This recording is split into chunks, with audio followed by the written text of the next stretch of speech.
This meeting is being recorded. There we go. Sorry, now I've got too much going on in front of me. It's all right. I'm going to admit Jesse in the waiting room. Great. And let you work on full screen and we will get started. All right. Thanks. That's perfect. Great.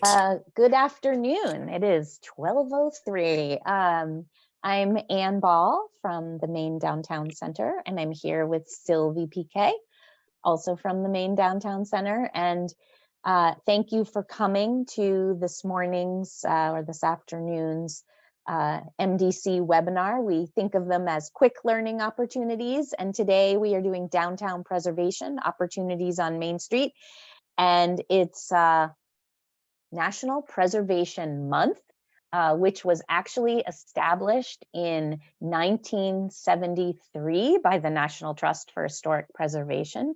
And thousands of people participate every year doing all sorts of things to celebrate this month. And today we are going to be joined by Brad Miller from Maine Preservation. And I'm excited to have him here. And I think he's going to talk a little bit about what Maine Preservation does, and then we have some questions for him and are going to open it up to you all to ask questions about this topic or of Brad and Maine Preservation or of Sylvie and myself at the Maine Downtown Center. So we are excited to have Brad with us. Brad is an advocate for historic preservation, really as a tool for cultural and economic development, and he manages Maine Preservation's grant-making efforts, their easement portfolio, and lots of public programming, including Maine's Most Endangered Historic Places list and the Honor Awards. And then I was just talking to Brad before we got started about the fact that he's overseeing their Preservation Fellows program, which is when they bring in preservation professionals that are in graduate school and they are here in Maine for 4 weeks with Maine Preservation, and then they're actually in the field with preservation professionals. I'm sure he can tell us more about it, but it was something I did not know he was their person. Let's see, prior to joining Maine Preservation, Brad worked in Indiana Landmarks, the country's largest statewide historic preservation nonprofit. And after a year stint as a community preservation specialist in Northern Indiana, he served 4 years as the director of the Northwest Field Office, which spanned the highly industrialized Calumet region and the rural, oh gosh, Brad, Kankakee River Basin. Did I say that right? And as a director, he assisted communities, nonprofits, local governments in a 4-county region. He also, prior to that, worked in Somerville, Massachusetts, the Historic Preservation Commission, and the Tennessee Civil War National Heritage Area. He's served on the board of directors at the Calumet Heritage Partnership, the Indiana Lincoln Highway Association, and was the Cultural Resources Advisory Board member for the Indiana and Lake Michigan Coastal Program.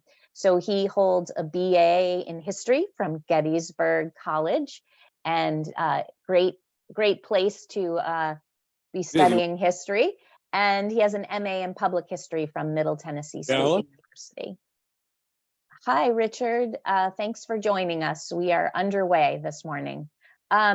So he's focused on historic preservation, African-American history, and when he's not busy looking at old buildings, he enjoys hiking, ultimate frisbee, and sampling local roasted coffee, which I definitely dig that as well. So I'm going to turn it over to Brad. I think I realized, Sylvie, I didn't go through our slides. So let's do our Zoom reminders that Sylvie has up. And then following that, a thank you to our sponsors. I forgot that we had slides. So if you want to advance the slides, there we go. A thank you to our sponsors. And I forgot, Brad, I have one more thing. Sorry for the discombobulated start this morning. Our agenda, we stick to our 45 minutes. So we won't be late today. And then lastly, grounding you in the Main Street 4-point approach, historic preservation falls was in that green bar, design. These are the 4 points that all of our main streets do and all of our affiliates do in their communities, and design includes historic preservation. It includes other things as well, signage, trail access, crosswalks, and really looking at clean and wonderful storefronts. But historic preservation is what this whole approach is grounded in. As you know, are all, if you're part of the Main Street program, implementing a preservation-based economic development strategy. And with that, I'm going to turn it over to Brad, who's going to run his own slides. And take it away, Brad, and thanks for joining us. Thank you so much, Anne and Sylvie, for the invitation to come in and speak with y'all. Preservation is definitely very much entwined with Main Street. So as I mentioned, I did work in Indiana, Madison, Indiana, which was not in my region. It's in the southeast corner of the state. It was one of the original pilot Main Streets back in the 1970s. So if you're ever in southeast Indiana, which most people don't find themselves, but it's very much worth a visit. Beautiful National Historic Landmark district downtown. So if you need any suggestions, reach out and let me know about that. So as Anne mentioned, I'm the preservation manager for Maine Preservation. I'll quickly go through what we do. I'm sure many of you are familiar with our organization and our mission. But just as a refresher, we promote and preserve historic places, buildings, downtowns, and neighborhoods, strengthening the cultural and economic vitality of Maine communities. We do that in a number of ways. First and foremost, part of our mission is education. So whether that's in-person programs or online programs, covering a whole host of topics from Preservation 101, architectural photography, what is the National Register of Historic Places? How do you assess historic buildings? And most recently, our Jane's Walk, which we partnered, one of our partners we put that on with was Maine Downtown Center. And so we had a huge turnout this year, over 400 people came out from across the state. And that's just a chance to, I'm preaching to the choir here, but to engage people with their communities and make sure that their voices are heard. So this is a picture I had the opportunity of going around downtown Biddeford with Delilah of the Heart of Biddeford, which was wonderful. Second, we offer technical assistance to communities and property owners and local governments. We primarily do that through our field services program. So picture here is Jonathan Hall, our field services manager. All the pictures you'll see of him, he's digging around in some part of a building. Here he is in a knee wall of a former Grange Hall on North Haven. So we offer hands-on assessments of historic buildings, connect folks with qualified professionals who can do the work. Perhaps maybe it's helping source materials. Jonathan's kind of the go-to person for that. And we also offer conditions assessments, so formal planning documents primarily for nonprofits and local governments who are stewarding historic buildings. Next is financial support. So since 2020, we've subgranted over $500,000 specifically to nonprofits across the state of Maine. And that's been to 60 plus projects. I don't think we've quite hit all 16 counties yet, but I think we're always striving to do that. And those funds, a portion of those were through the Northern Border Regional Commission, which was through an economic development grant focused on reactivating historic buildings. But then a big portion of that is through a grant program from the 1772 Foundation, which has been an annual program. And I'll talk about the more later, maybe I'll talk about that during our conversation. Picture here is one of this year's grantees, which is the Ellsworth Historical Society. They're also the wonderful recipient of a Revitalize Me grant. And so they'll be doing significant masonry repairs to the former Hancock County Sheriff's Home and Jail. in Ellsworth. So very excited to be able to support that project. Stewardship. So as Dan mentioned, I oversee our easement portfolio. So preservation easements, much like conservation easements, are kind of legal tools and mechanisms that we're able to use to protect privately held property. So we're able to make sure that they are stewarded and maintained and rehabbed appropriately in perpetuity. And they can continue to remain in private hands for a whole multitude of purposes. Most of our easements of the 17, most are private residential properties. But we also hold an easement on the whole Sabbath Day Lake Shaker Village, which is pretty interesting and a very important site for the state of Maine. Pictured here is a 1820s Greek Revival Cape down in Steep Falls. I think just some nice bright yellow color is nice to have during the workday. And then finally, a big part of our mission is advocacy. So that takes a lot of different forms. Kind of at the high level, we are working primarily with at the state and federal level to advocate for policies that support preservation and good preservation practice. We'll talk a little bit about one of those bills that's at the state level that we're working to enhance an existing tax credit. But we also work with our preservation partners in other states and our main congressional delegation, who is very supportive of historic preservation and continue to make sure that those policies are in place and that we continue to improve them. Something that I'm more involved with too is kind of advocacy through awareness. So one of those things is our most endangered historic places list. That's the list we put out each year that highlights a handful of historic buildings, sites, or places that may be in jeopardy of being lost.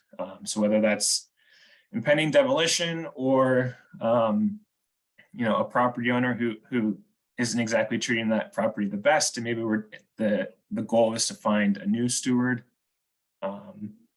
And then also on the other end of the spectrum is our annual honor awards program, which is recognizing excellence in preservation. So whether that's a wonderful rehabilitation project that's re-engaging a vacant building in your downtown, it's a preservation organization who has done great things in their community.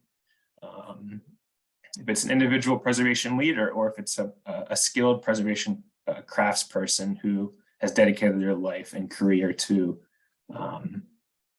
historic buildings and their conservation and rehabilitation.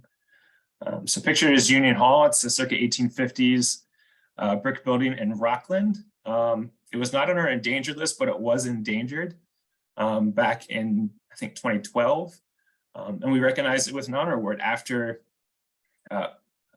folks stepped up and using historic tax credits were able to stabilize and rehabilitate the building, and now kind of serves a multi-purpose use. So commercial use, kind of assembly space upstairs that's for rent, as well as residential units. So the scale of building that we see in every downtown community across Maine, across the country, really.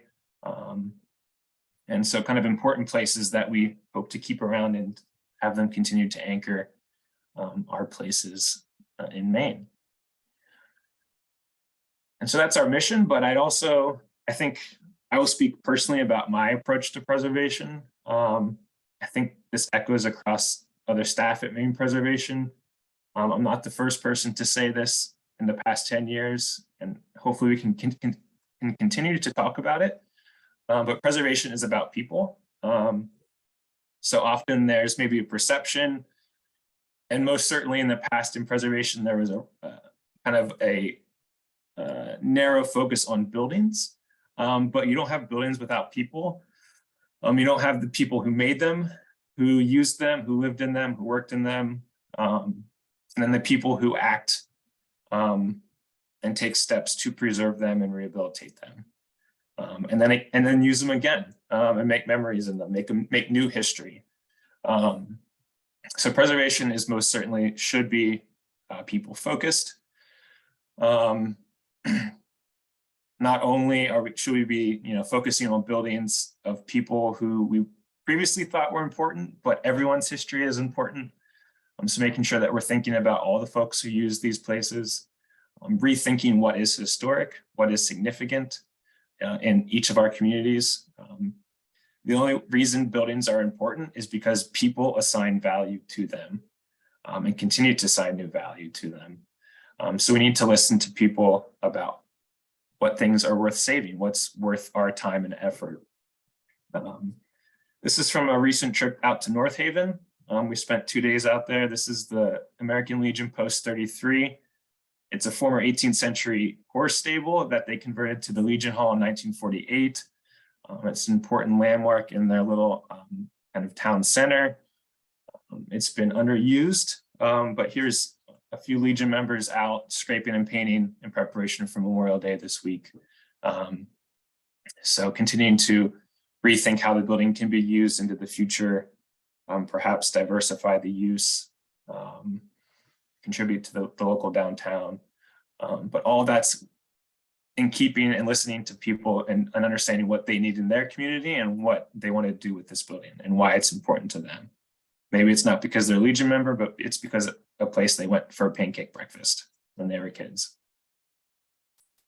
And with that, I will stop sharing about Maine preservation and kind of our general approach. And I'm excited to talk to Anne and Sylvie and also to hear questions from you all. Awesome. Thanks, Brad. I loved your last comment about some people might have had a pancake breakfast in that building. That is just so people-centric, story-centric, and such a great way to think about these beloved buildings all in all corners of Maine. We have lots of preservation experience in this Zoom room. I just want to call out, we have Megan Rideout from the Maine Historic Preservation Commission on. We have people from Hollowell, where they have Row House, which is devoted to preservation. And we have I don't know if anybody's here from Bath, Sagadahoc Preservation, but we have Maine Preservation is one of our significant partners.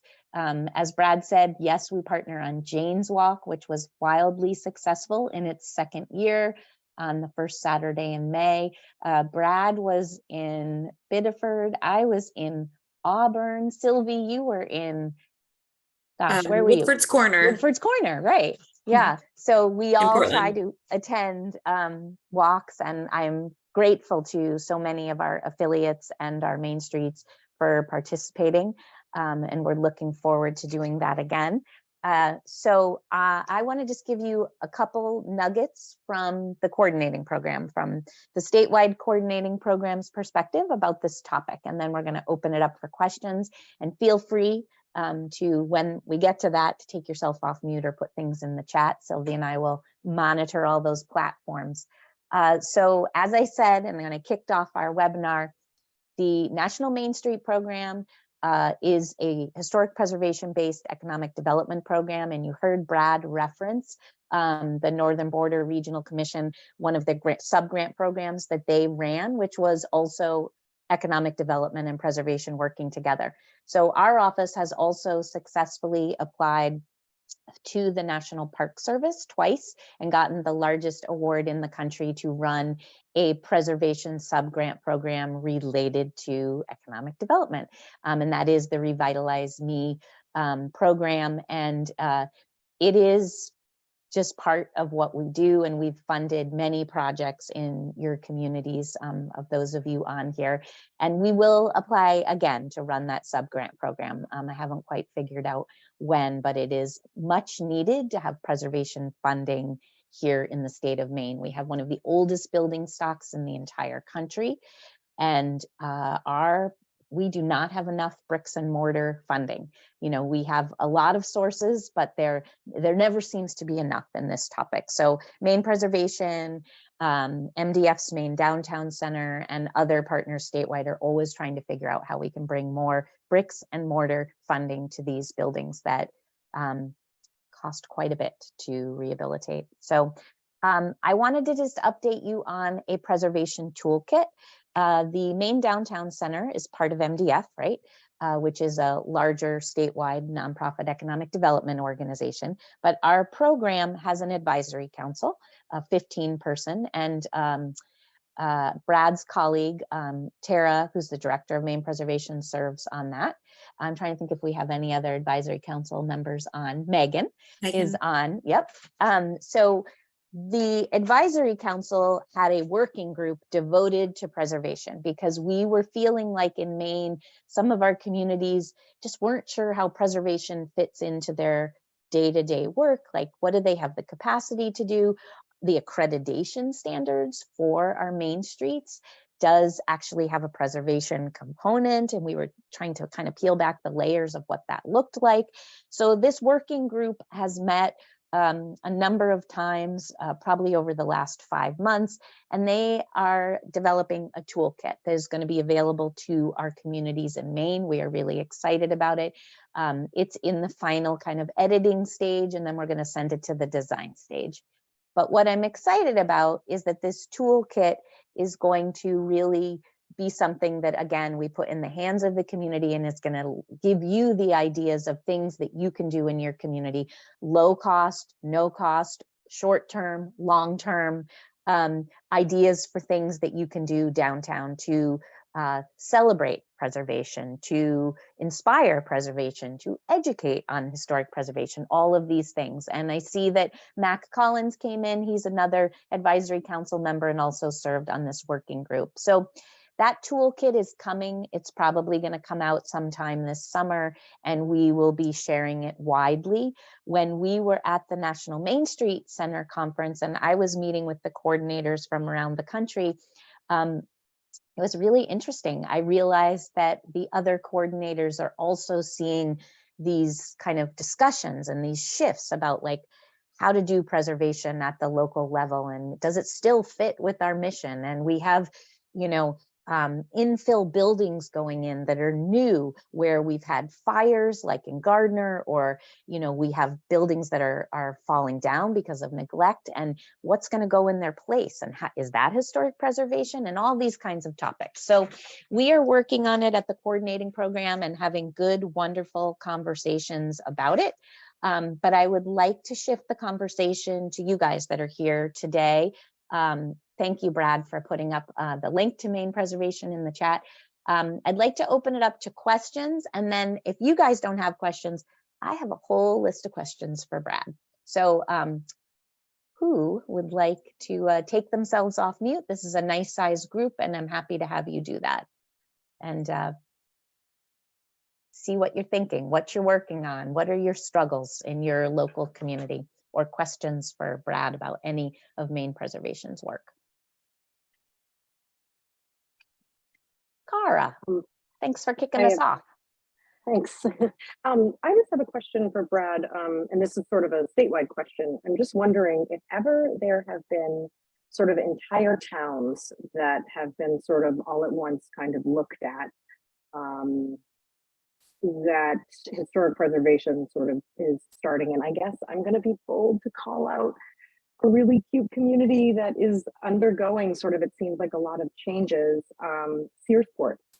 It's just kind of a general question, because there's a lot of energy there, and it seems like it's somewhat all of a sudden, and I drive through there at least once or twice a month. So it's just a general question. Thanks. I guess I will preface all my answers with I've been in Maine for 2 years, and with Maine Preservation less than. And so I'll speak more generally. Certainly, I think communities can take a kind of a holistic look at how does preservation fit into what they're planning for in the future. Whether that's, you know, if the town's going through a comprehensive plan process or master planning process, preservation can be a whole chapter, or at least a robust section of their kind of planning and land use section of that plan. I know in Searsport specifically, I know they have a historic preservation commission. We awarded them an honor award actually last year for restoring the little cast iron fountain downtown, which is really cool. But I also got the sense in driving through Searsport a few times that there's changes happening. So yeah, I think if there were to be an approach of looking at, one is with kind of talking about big plans through the planning department. But you could also, through the commission that exists, if your community has a historic preservation commission or a historic preservation committee, maybe a design committee in Main Street, to just kind of map what you have, to understand what assets you have, and identifying those buildings that might be either a challenge because they're vacant, or maybe they're physically deteriorating from underuse or neglect. And those ones probably also are your anchor buildings that have the most potential to improve your downtowns. So I think identifying those buildings, drawing attention to those places, and you know, kind of talking everyone's ear off about it until something's done about it. But yeah, I think a big part is education, making sure people know that this is important.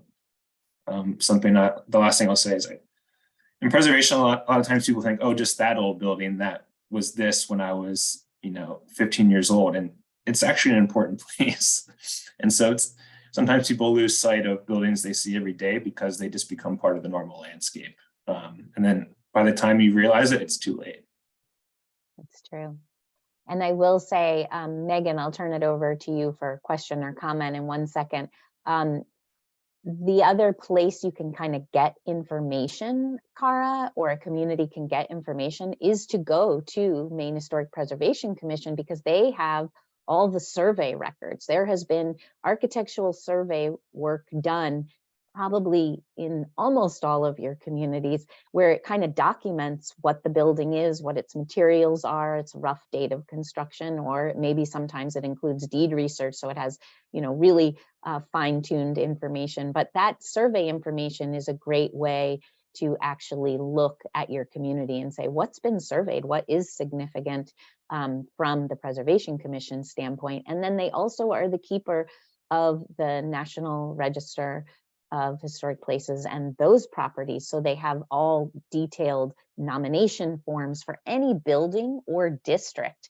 And many of you have districts actually, so they have all of that information as well. And that's kind of a great baseline for any community to kind of gather some baseline information.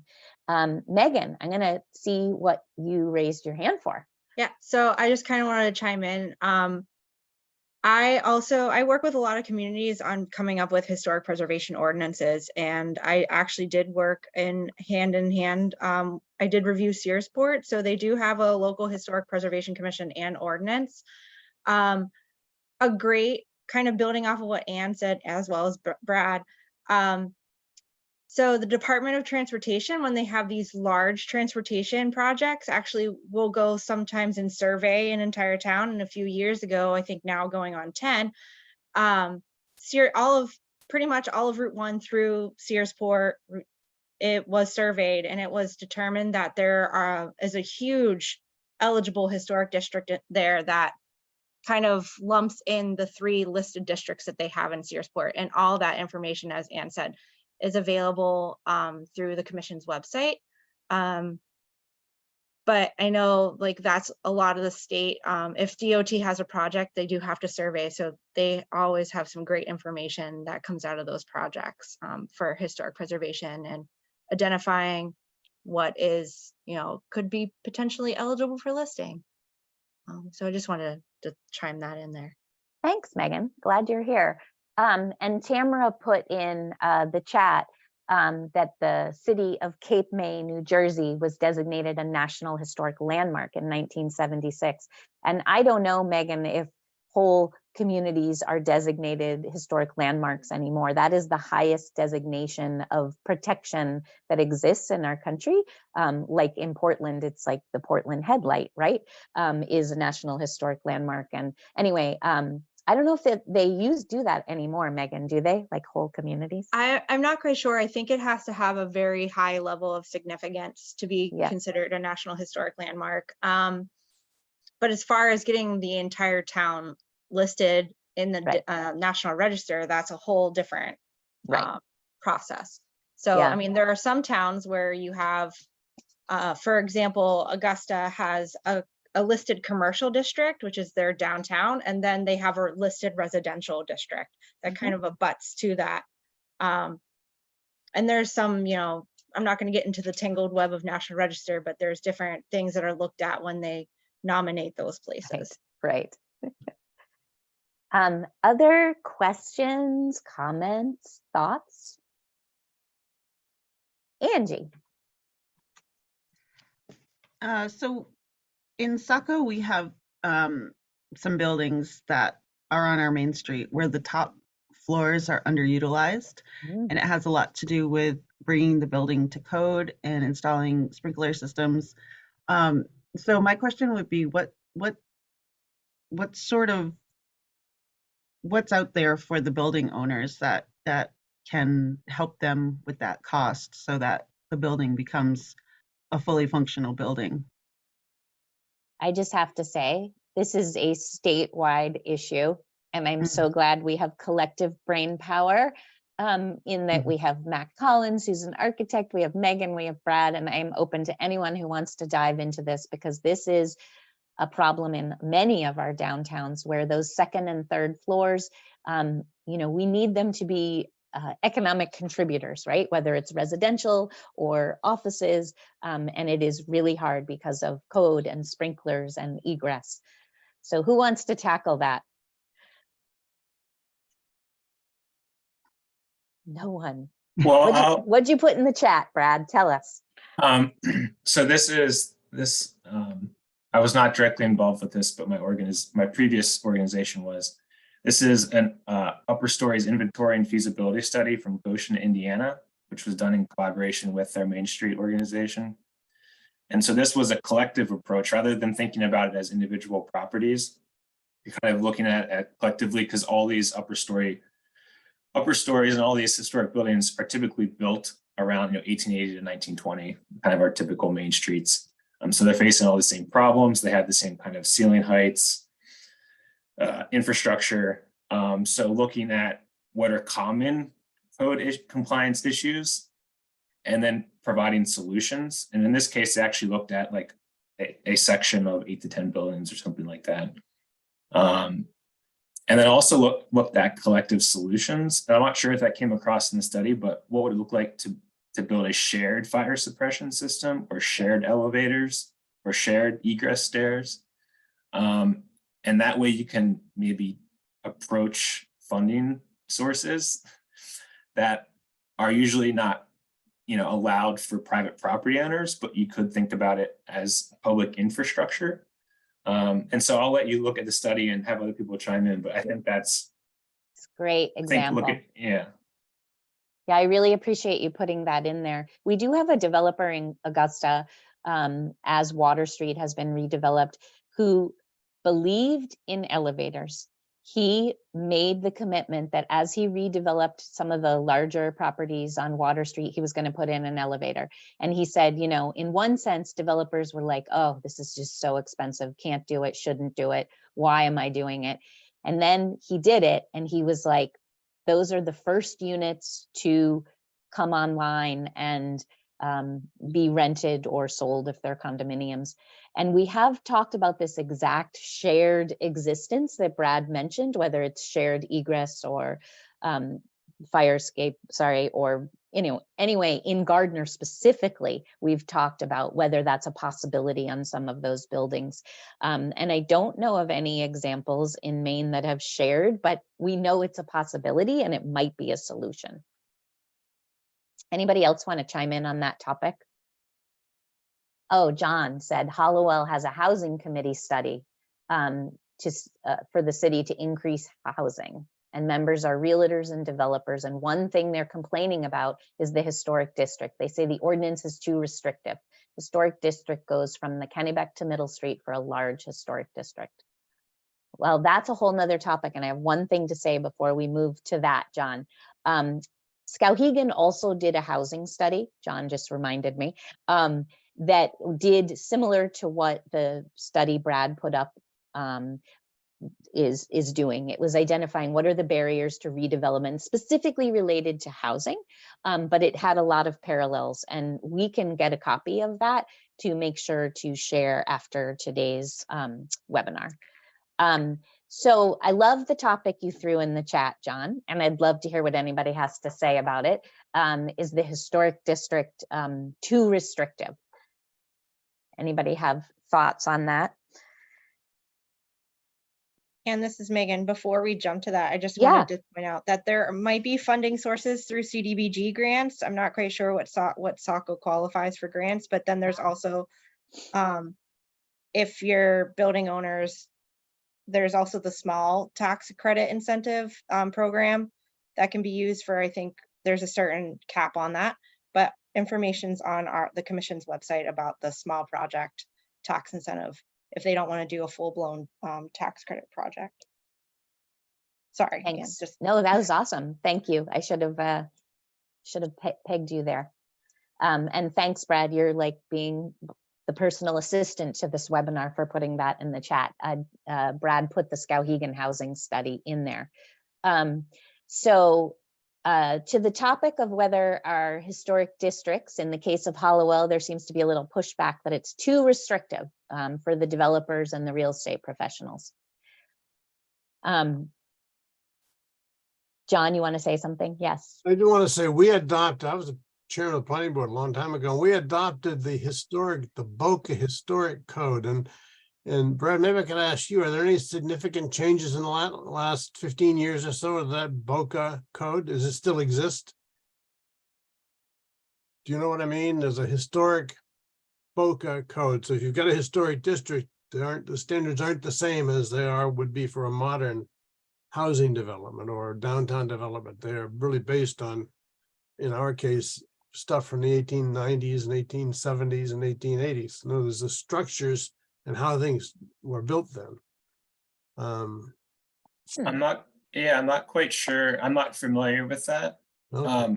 My understanding is Maine as a state operates with the International Building Code, which does provide allowances for existing historic structures, specifically ones that are on the National Register. So they kind of meet federal or definitions of what a historic structure is. And again, it provides allowances. So like when you're trying to find fire code compliance, there's different equations for how you can achieve a safe building. That's what we all want. We don't just want to follow the code. We want to make sure that these places are safe for living or working in. And so I guess to the comment about historic district being too strict, I would be interested to know if they have specific examples of how they are being impeded. I think there's often perceptions of, oh, it's a historic district, so I can't do anything. Right. And it's more of, well, what can you do? And your community can decide maybe those standards for the district can look differently for Hallowell. Just as Anne mentioned earlier, what could an infill building look like on an empty lot in Hallowell? It doesn't have to be an exact, it's not going to be an exact replica of a historic building because that's not what preservation is about. It's about building new things that are sensitive to the context. Compatible with, not the same as, right. Yeah. Well, the Boca Code, maybe I misspoke. I mean, that's a 30-year-old, I mean, back when I was chairman of the planning board, but so the International Code, I think, does have a historic portion in it. And I just wonder how difficult that is. I mean, the people complaining really want to make sure that they can take a historic home for one family and make it into 5 families. Of course, one of the problems is parking. You can't park 2 cars per family. The reality is now I have an apartment house myself in Hollowell, and everybody brings 2 cars with them. So that means the overflow parking into the streets, and the streets in 1850 weren't very wide. I mean, wide enough for some buggies and not much else. So, that would mean, jamming the streets of Hollowell full of automobiles. Like if you go to Madrid or if you go to any European city, you see cars are parked on sidewalks and everyplace else because there's no place to put them. So, I mean, that's my concern about it. So, and them trying to push anything through. There's a meeting on the 30th. They've been meeting since October. So I've been going to all these meetings. Wow. Although I'm not a member of the committee, but John, does Hollowell have plans to rewrite their ordinance for their historic preservation ordinance? Not per se, because we have an ordinance committee, or an ordinance rewrite committee, and they take it in pieces when they need to do stuff, not wholesale. I don't think anybody would get rid of the whole historic district No. act. It's such an uproar that, you know. No, But- I was just asking because I deal with I deal with a lot of local preservation ordinances, and I was just curious if there is any interest, you're more than welcome to have the committee contact me, and we can further discuss the ordinance. Okay, and where do I reach you? I'm Megan Rideout from Maine Historic Preservation Commission. Oh, okay. We can make sure you get her email, John. Sylvia or I can put you Yeah. in touch with Megan. There is a question in the chat, and Brad, I don't know if you can see it or I'll be happy to read it, but I think a first stop might be Maine Preservation for the owner of Finn Hall in Monson, Maine. What do you think? It says, is there a cost associated with first steps? Our local Finn Hall is curious about what is entailed and what the regulations would be to help improve and retain the building. So really first steps with a historic building. Yeah, we're happy to set up a call, a phone call, a Zoom call, and we also are happy to set up a first visit. That is all part of our mission. That is free. It might take us a couple of weeks to get there because we like to wrap in visits with other visits to make our driving worth it. You know, we're also conscious of the environment and our pocketbooks. Yes, we would be happy to kind of set up a time to meet with the owners or any stakeholders with that building, and get a sense of what is needed or what are concerns or challenges. And possible first steps. That's great. Mhm. That's what I figured. Mac, I know you took yourself off mute, and I bet you were going to talk about this BOCA code. Am I right?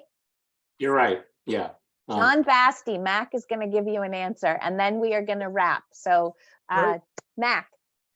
Well, I think I'm with Brad. I haven't ever seen a specific historic building code, but I think what you're referring to is the International Building Code has an existing building code, which was first adopted in 2003, so it's relatively new.